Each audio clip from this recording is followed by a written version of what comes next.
Are you bringing down someone that's already down? I understand that in politics, there's no permanent friend, and also there's also no permanent enemy. But sometimes when these people they talk, you can't really they wonder like, I don't really understand. Waiting so, how did all this stuff get to this point? Because the video you're about to watch right now, it's a video of Kenneth Okonkwo. Like, if you don't know the guy before, like you didn't know that Kenneth Okonkwo and Peter B once worked together. The way Kenneth Okonkwo has been talking about Peter B for some time now, you will have actually a hard time believing that Kenneth Okonkwo and Peter B they're once close or they don't actually work in the same, campaign and stuff before in 2023. So here's a video you're about to watch where Kenneth Okonkwo said he did not betray Peter B. Instead, Peter B was the person that betrayed him. He also went further by saying Peter B is done, like Peter B is finished. You can't actually bring somebody that has already done already. And he also went further by saying Peter B is his social media presidential candidate. Like he said a lot of things which actually shocked me. And he also said Peter B is a noisemaker. Like he said a lot of things where we say, I would actually like for you guys to watch and actually hear what he said. And Homo, he's actually crazy during the interview with Seun on Channels TV. Like it was mad. Like watch the video and share it up in the comment section. A big shout out to you guys. Peace. I always hear whatever they are doing first and foremost from the social media, because they are just social media presidential candidates, social media on count followers. So I heard it on social media, and I'm sure whenever I receive it, I'll let you know. Good, and that's the whole falsehood about this, because when you claim subsidized service, you will have to go into an affidavit to say you have tried to serve the person personally and you did not get the person. I remember in one of the writ of someone that I saw on social media, they listed one of my properties in Enugu as the address, and they know where I stay in Abuja. These are the people who were together in the presidential legal team together. They know where to get me, and they are talking about using an address in Enugu.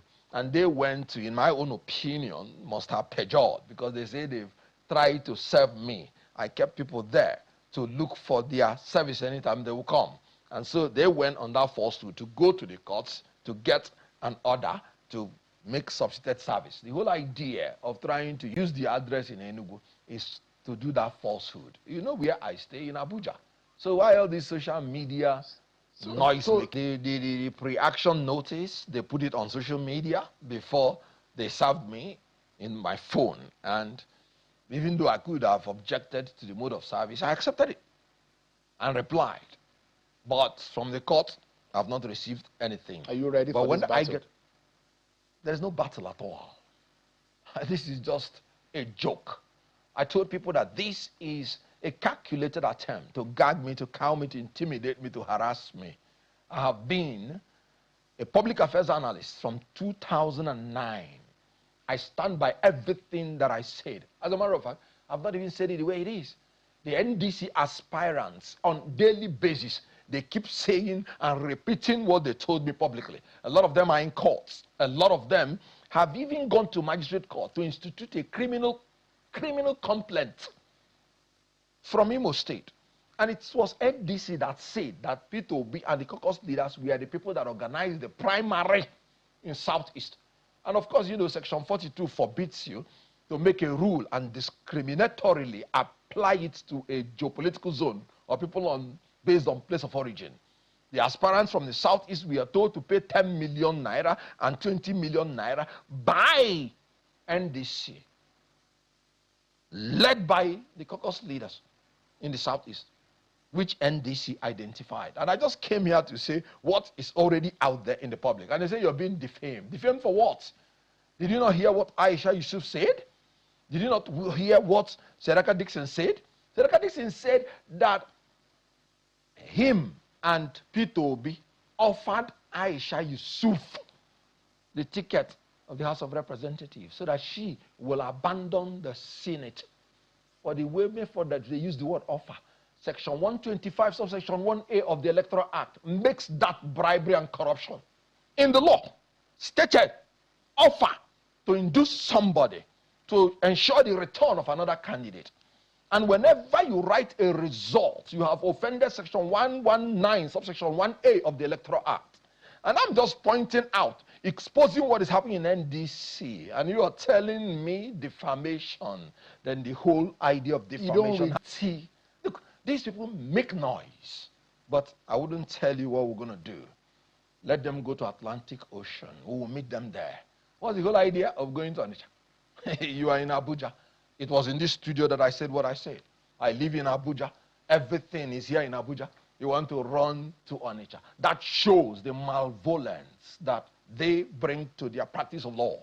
Because in law, you are supposed to act in utmost good faith. But you know what?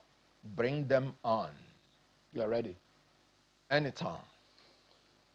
Let's put it this way.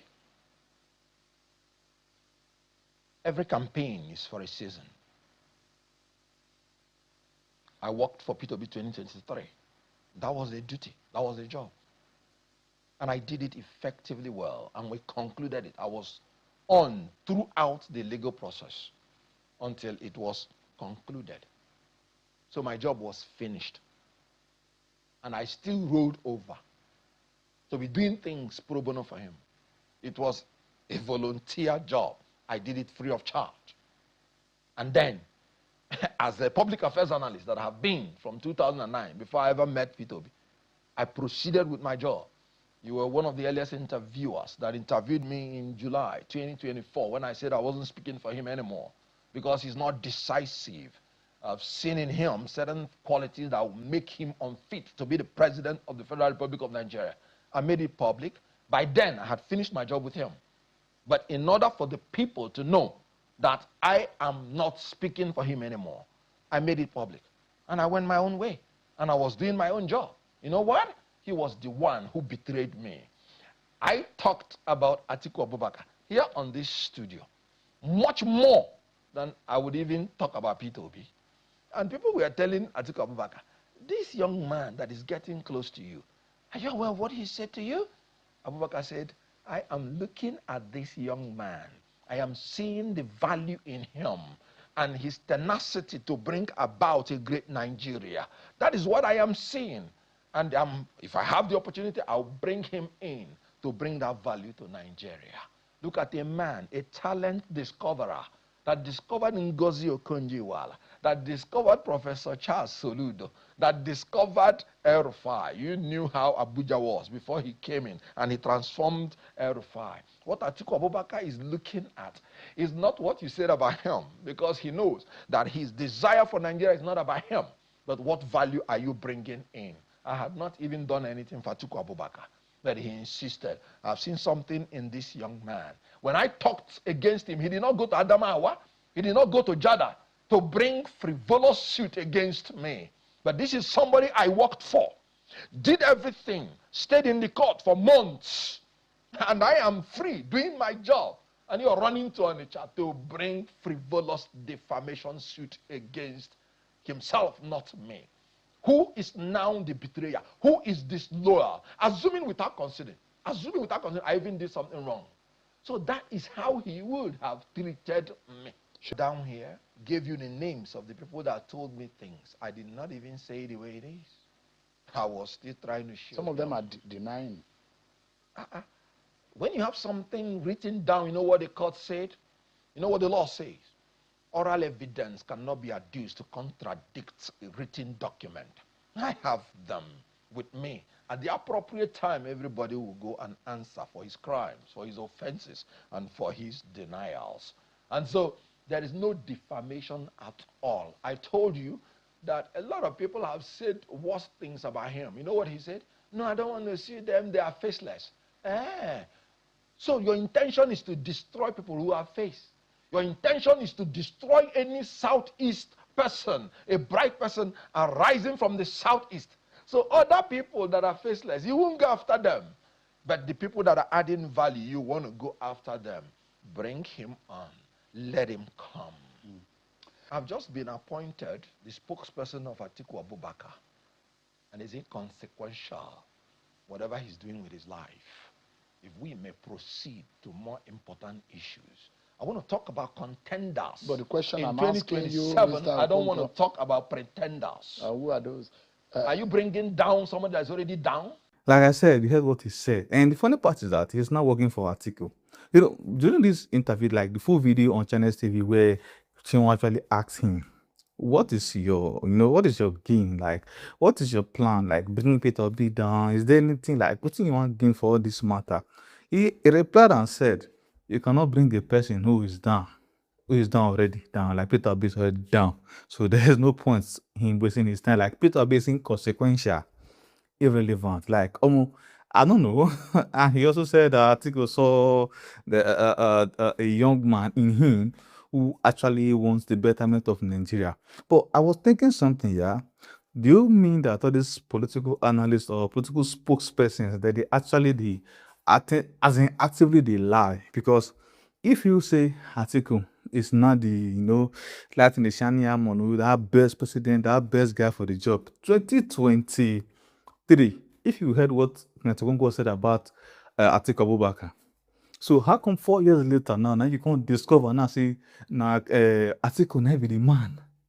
Sometimes all these people, I don't really think they really love Nigeria. Like he said, now Nigeria first. He doesn't care about personal loyalty. But if we actually go deep down to all these people, from them, Reno Mokiri, list them, a lot of them, like especially people who talk bad about Tinubu, to see them now working with Tinubu, like this person who you see no good. So 4 years later, he come good. Kenneth Okonkwo, at the end of the day, I just see the fight for Ibele, and the court case actually still on, and he heard what he said about the whole stuff. Like, man, it's crazy, and I'm a bit disappointed though. Like, I don't really expect him to be saying some kind of things when he talk. I understand maybe he might be angry or they have issues, but I think there are better ways. As instead of calling Peter Obi names. I never hear Peter Obi grant interview like insults Kenneth Okonkwo once. But then it is what it is. Let me know what you think about the overload comment section, and a big shout out to you guys. Peace.